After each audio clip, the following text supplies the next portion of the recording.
Halo Tribuners, salam jumpa di Tribun Ambon hari ini bersama saya Tanita Patesina dan kami akan menghadirkan sejumlah informasi terupdate dari Kota Ambon dan sekitarnya. Inilah Tribun Ambon hari ini, kita mulai dengan berita pertama.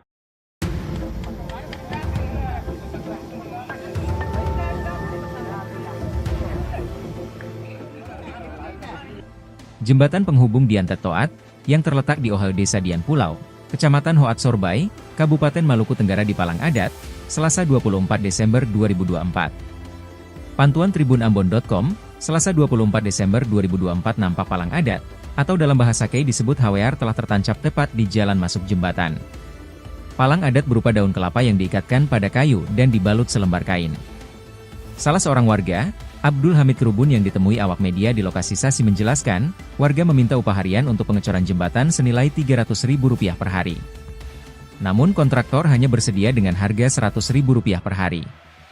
Alhasil, hingga kini belum terjadi kesepakatan harga.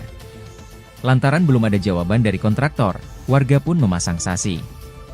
Ditegaskan, palang adat ini bukan untuk menghalangi pembangunan, hanya untuk menuntut kejelasan harga.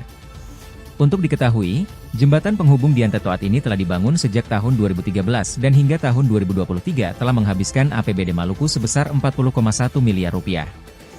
Terakhir di tahun 2022 lewat kebijakan dana alokasi umum menggelontorkan 7 miliar untuk pengerjaan lanjutan, namun di Desember 2023 kembali dihentikan karena penurunan segmen jembatan dan langsung diidentifikasi oleh pihak Komisi Keselamatan Jembatan dan Terowongan Kementerian PUPR. Jembatan ini digadang-gadang bakal menjadi ikon Kabupaten Malra.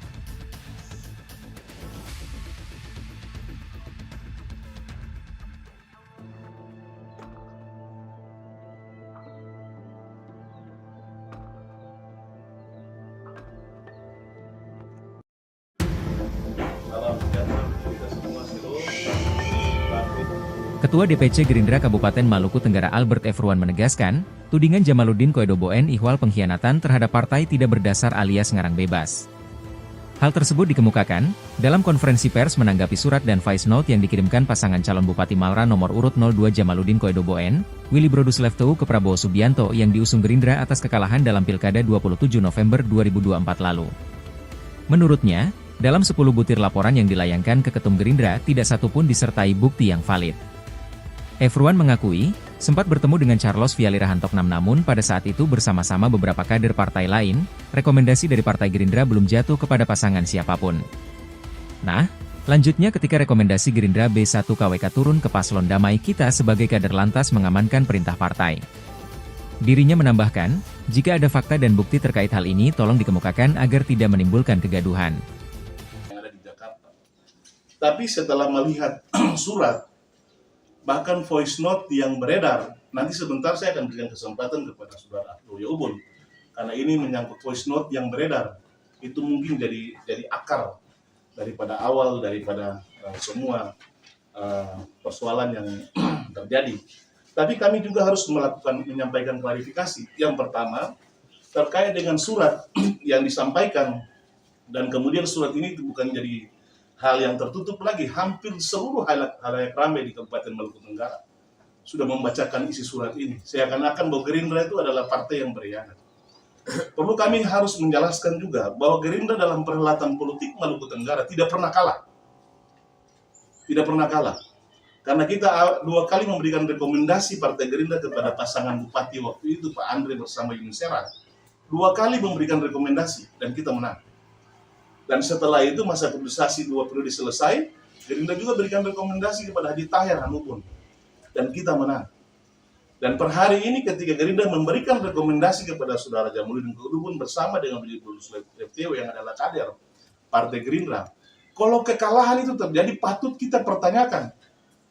Patut kita pertanyakan. Nanti sebentar saya akan jelaskan kenapa sampai kemudian kita kalah.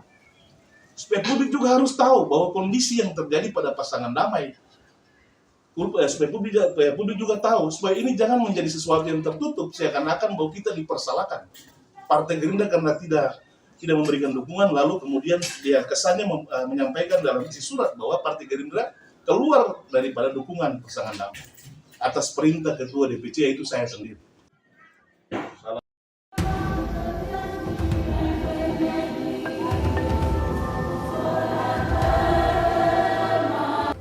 Ratusan umat Kristiani dari Jemaat Gereja Protestan Maluku Waai antusias mengikuti ibadah persiapan Natal, Selasa 24 Desember 2024. Ibadah sesi pertama berlangsung di Gedung Gereja Damai Waai, Kecamatan Salahutu, Kabupaten Maluku Tengah dimulai pukul 17 WIB.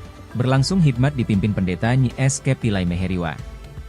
Dalam khotbahnya, Pendeta Kepi Lai Meheriwa menyampaikan pesan inspiratif berdasarkan pembacaan Alkitab dari Lukas pasal 1 ayat 26-38.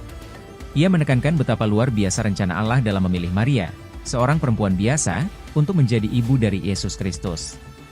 Melalui kisah Maria, umat diajak untuk merenungkan pentingnya penyerahan diri sepenuhnya kepada Tuhan dan memiliki komitmen yang kuat dalam menjalankan tugas yang dipercayakan.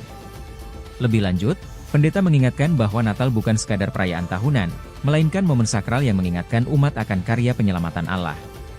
Ibadah yang khusyuk ini diakhiri dengan seruan agar umat menjadi saluran kasih setia Tuhan kepada sesama. Jemaat diajak untuk merayakan Natal dengan penuh makna, bukan hanya sebagai rutinitas tahunan, tetapi sebagai perayaan kelahiran Sang Juru Selamat. Dalam ibadah, sejumlah paduan suara, vokal grup maupun solois turut membawa tembang pujian. Dengan demikian, ibadah persiapan Natal di Jemaat GPM Waai menjadi momen yang sangat berkesan bagi seluruh umat yang hadir.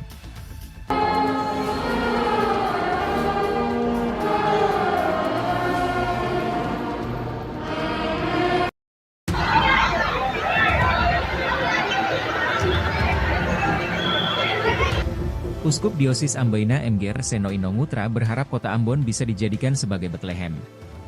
Hal itu disampaikan Seno saat diwawancarai awak media di pelataran Gereja Katedral, di Jalan Patimura, Kelurahan Uritetu, Kecamatan Sirimau, Kota Ambon, Selasa 24 Desember 2024. Sesuai tema perayaan Natal 2024, mari kita pergi ke Bethlehem. Seno menginginkan Provinsi Maluku bisa disamakan dengan Bethlehem, tempat keramaian dan sukacita berada. Kata dia, meski penduduk Provinsi Maluku terdiri dari berbagai agama, hal itu harus menjadi jalan untuk menjadikan perdamaian dan toleransi semakin kuat di Ambon. Ia berpesan bagi seluruh yang bukan beragama Kristen tetapi dengan ide bahwa menjadikan kota ini sebagai Bethlehem bukan berarti Anda harus mengakui Yesus sebagai Tuhan tapi mewartakan damai sukacita yang muncul dari Yesus di kandang Bethlehem itu. Sebagai contoh, dirinya sangat mengapresiasi toleransi antar umat beragama seperti saat perayaan hari-hari besar keagamaan. Melihat hal itu, ia turut menyampaikan terima kasih atas pengertian dan kerja sama lintas agama, dalam mewujudkan keamanan di bumi raja-raja ini. Ia berharap dengan sikap seperti itu, dengan saling menghargai dan pengertian antar umat, kota Ambon tetap damai dan toleransi menjadi kewajiban bagi masyarakat di Maluku. Kalau perayaan ini untuk keseluruhan masyarakat tentunya dengan tema tadi bahwa mari kita pergi ke Bethlehem. Sebagai Uskup Diosis saya mengharapkan bahwa khususnya dalam lingkup Maluku dan kota Ambon secara khusus, mari kita jadikan provinsi ini betul-betul Bethlehem. Mari kita jadikan kota ini betul-betul kota yang disebut Bethlehem. Karena bagi kita orang Kristen, Bethlehem adalah tempat di mana Yesus tinggal dan disitulah yang ada adalah kedamaian, yang ada adalah sukacita. Juga bagi seluruh masyarakat yang bukan beragama Kristen, tetapi dengan ide bahwa menjadikan kota ini sebagai Bethlehem berarti tidak harus Anda mengakui Yesus sebagai Tuhan, tapi yang ada adalah mewartakan damai, sukacita yang muncul dari Yesus di kandang Bethlehem itu.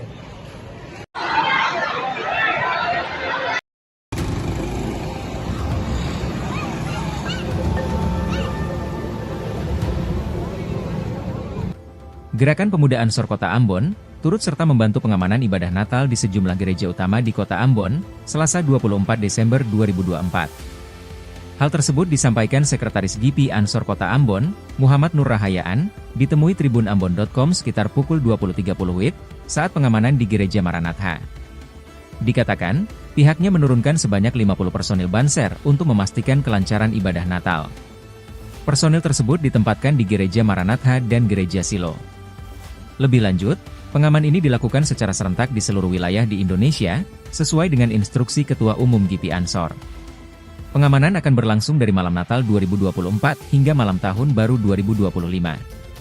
Pengamanan ini juga dihadiri Wakil Kepala Satuan Koordinasi Nasional Banser, Zuhri Wael. Dirinya menegaskan bahwa agenda ini tidak hanya sebatas pengamanan, tetapi juga bertujuan untuk mengedukasi masyarakat tentang pentingnya moderasi beragama. Dengan harapan, Kehadiran mereka di titik-titik tertentu dapat menjadi wujud nyata kampanye moderasi beragama bagi masyarakat Kota Ambon. Boleh, Bang? Iya, oke, baik, terima kasih teman-teman media, teman-teman pers Kota Ambon. Yang pertama saya mau bilang bahwa pengamanan Natal ini sangat penting. Dan ini merupakan program Ansor yang dilaksanakan di seluruh Indonesia. Kebetulan kami juga diperintahkan, diinstruksikan oleh Ketua Umum DPP Ansor untuk di seluruh Indonesia melaksanakan pengamanan malam Natal dan pengamanan malam Tahun Baru. Nah, memang di Kota Ambon sendiri itu kami fokuskan ke gereja-gereja utama, yaitu Gereja Maranatha Kota Ambon dan Gereja Silo. Dua gereja itu yang kami fokuskan karena itu merupakan gereja utama di Kota Ambon. Nah, untuk personil yang kami libatkan itu sekitar 50 orang, itu terdiri dari Banser dan Ansor. Ansor dan juga dari sisi koordinasi Satkorwil, Satuan Koordinasi Wilayah Ansor Maluku. Nah, kebetulan karena ini adalah bagian daripada kami ingin memberikan edukasi pendidikan moderasi beragama, khususnya pemahaman Islam moderat dan juga menjaga kondisivitas Kota Ambon khususnya ataupun Maluku pada umumnya untuk basudara seluruh masyarakat Maluku untuk sama-sama menjaga kondisivitas, yaitu yakni menguatkan kerukunan antar umat beragama. Nah, olehnya itu kami memilih kenapa 3 titik ini sebagai sentra karena kami.